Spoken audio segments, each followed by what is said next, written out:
This fall has been an embarrassment of riches for gamers with a hunger for alien bloodshed.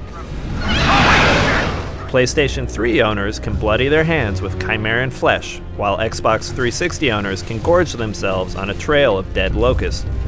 Choosing which game to go with can be tricky. Let's take a look at each game's relative strengths and weaknesses to help you make the right choice.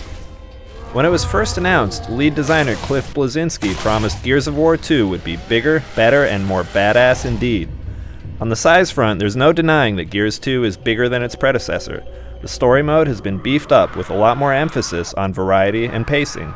Just when you're worried about things getting too monotonous, there'll be a turret sequence, a vehicle level, or some clever new worm artery that needs chainsawing. Being able to play the whole story in co-op with a friend helps make things even better.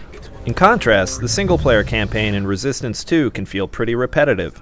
Where the first game was a scripted and mostly linear shooter, liberally applied with narration, the sequel leaves the storytelling to some scattered intel documents that you may or may not find.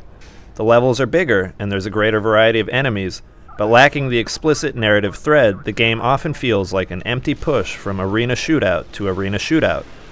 If you're looking for the more rewarding single-player experience, Gears of War 2 is the game to go with. If you're more interested in the multiplayer experience, then Resistance 2 has got Gears beat on most counts.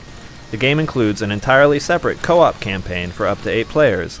This is a shorter mode than the main single-player game, but it's fantastically rewarding, using a strategic mix of classes that harkens back to last year's Team Fortress 2.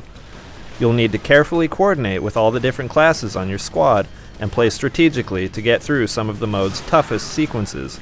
It's extremely rewarding when you're playing well and advancing in tandem with 7 other players. The competitive multiplayer in Resistance 2 supports an unprecedented 60 players, which is unheard of in a console game. The multiplayer maps are huge and based on branching objective points that you'll tackle in smaller squads.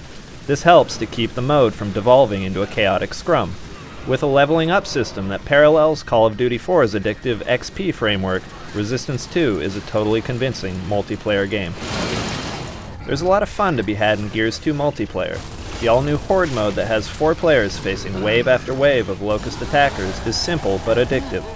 The traditional multiplayer mode makes a return as well, with 10 new maps, 5 remade maps from the first game, and a new matchmaking system to make joining games easier.